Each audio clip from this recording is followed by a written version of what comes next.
Artikel pembangunan pertumbuhan ekonomi.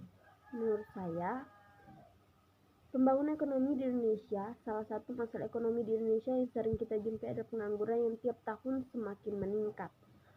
Pengangguran atau tunakarya adalah istilah untuk orang yang tidak bekerja sama sekali, sedang mencari kerja, bekerja kurang dari 2 hari selama seminggu, atau seseorang yang sedang berusaha mendapatkan pekerjaan yang layak.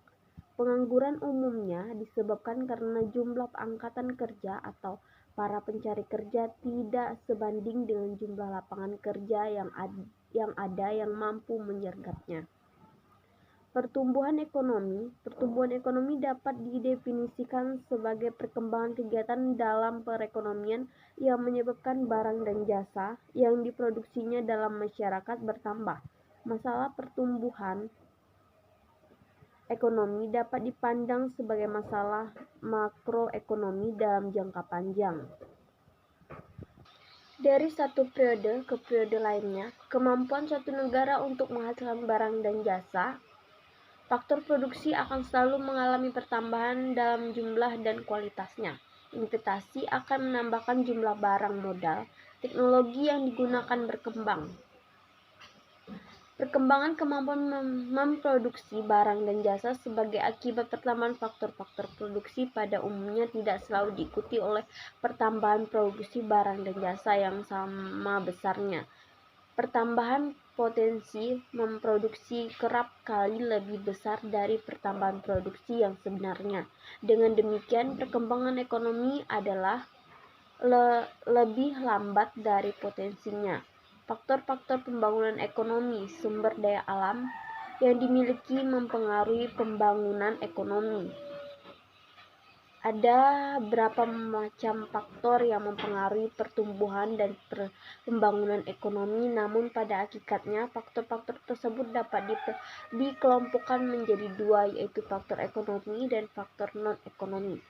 Faktor ekonomi yang mempengaruhi pertumbuhan dan perkembangan ekonomi diantaranya adalah sumber daya alam, sumber daya manusia, sumber daya modal, dan keahlian atau kewirausahaan.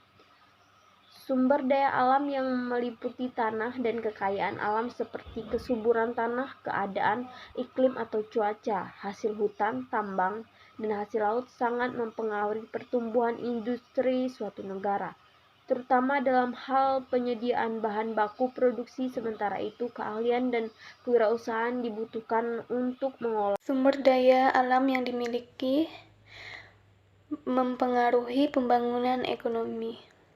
Ada beberapa faktor yang mempengaruhi pertumbuhan dan pembangunan ekonomi. Di antaranya adalah sumber daya alam, sumber daya manusia, sumber daya modal, dan keahlian atau kewirausahaan.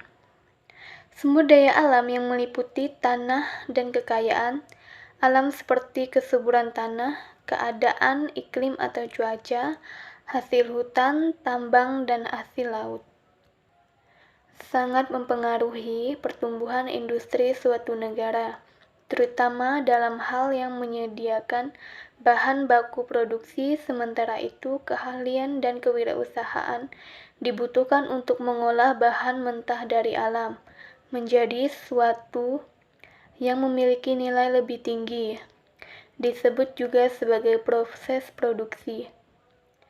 Sumber daya manusia juga menemukan keberhasilan pembangunan nasional melalui jumlah dan kualitas penduduk. Jumlah penduduk yang besar merupakan pasar potensial untuk memasarkan hasil-hasil produksi, sementara kualitas penduduk menemukan beberapa besar produktivitas yang ada.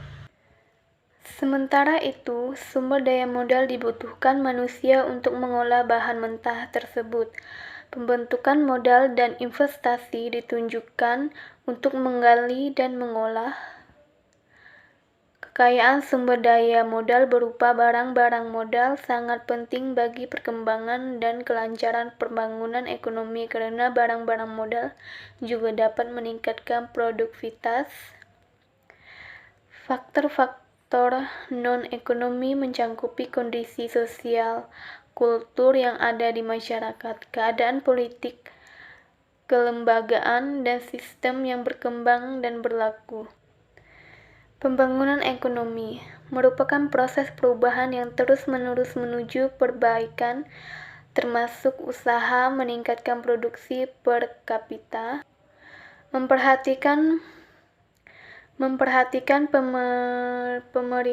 pemerintahan pendapat termasuk pemerataan pembangunan dan hasil.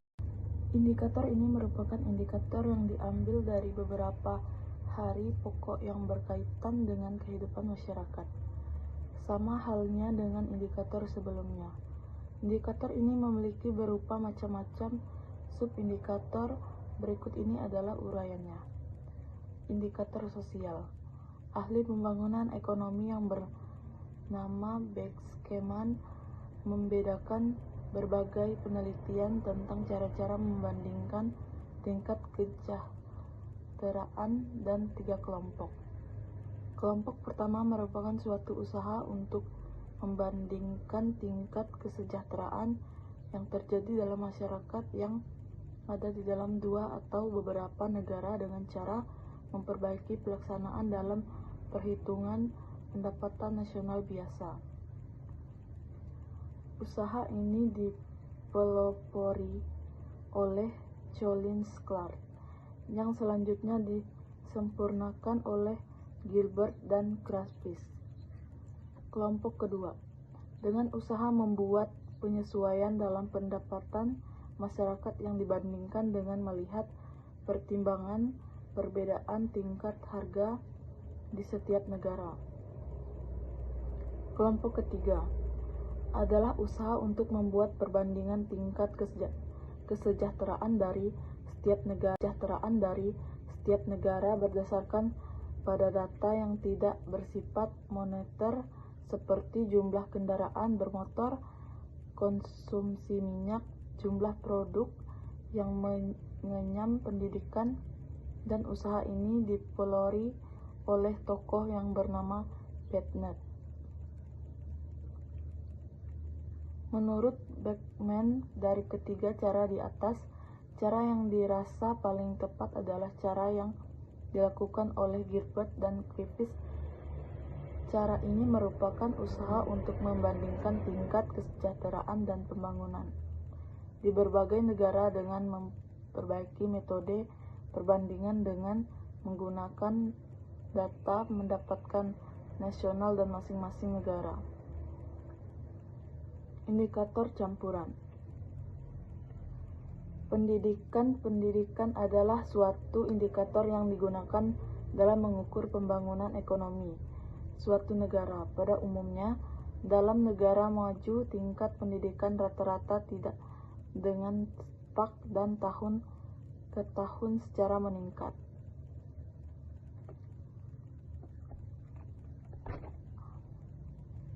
Kesehatan merupakan hak asasi yang harus dipenuhi demi langsungnya kehidupan bermasyarakat.